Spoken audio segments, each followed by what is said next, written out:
খারিজ হয়ে গেছে এবং আগামী 17ই জানুয়ারি পর্যন্ত তাকে জেল হেফাজতে রাখার নির্দেশ দেওয়া হয়েছে।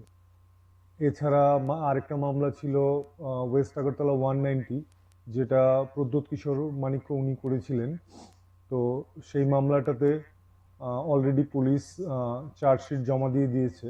চার্জশিট জমা দেওয়াতে সৈকত তালাবাতের জামিনের আর্জি খারিজ হয়ে গেছে এবং ফেব্রুয়ারির 7 তারিখ পর্যন্ত তাকে জেল হেফাজতে রাখার নির্দেশ দেওয়া হয়েছে। তো এই তিনটে মামলাই উঠেছিল স্পেশাল কোর্ট শ্রী শুভাশিস শর্মা রায়, যিনি আমাদের ডিস্ট্রিক্ট অ্যান্ড সেশন জাজ, ওনার কোর্টে। আর দুটো মামলা উঠেছিল সিজেএম শ্রী সৈকত দাস, উনার কোর্টে।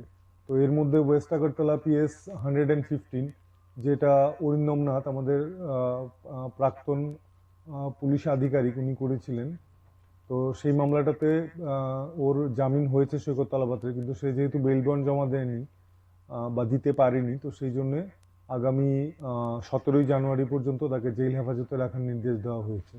এছাড়া আরেকটা মামলা হচ্ছে ইস্ট আগরতলা 39, এটা শ্রীমতী চন্দ্রা রয়, যিনি ত্রিপুরা ভবিষ্যৎ পত্রিকার এডিটর, উনি করেছিলেন। তো সেই মামলাটাতেও সৈকত তালাবাতের জামিনের অর্ডার হয়েছে, কিন্তু সে কোনো জামানতনামা জমা দিতে পারেনি এবং সেই কারণে আগামী 17ই জানুয়ারি পর্যন্ত তার জেল হেফাজতের অর্ডার হয়েছে। তো সব মিলিয়ে সৈকত তালাপাত্রকে মোটামুটি আজকের অর্ডারের পর 7ই ফেব্রুয়ারি পর্যন্ত জেল হেফাজতে থাকতে হবে। নতুন কোনো চাঞ্চল্যকর তথ্য বলতে তদন্তকারী সংস্থারা ফেসবুককে নোটিশ দিয়েছিল কোর্টের মাধ্যমে। ফেসবুক থেকে রিপ্লাই এসছে, কিন্তু সেটা টেকনিক্যাল, আর এটা নিয়ে এখনো কমেন্টস করা ঠিক হবে না।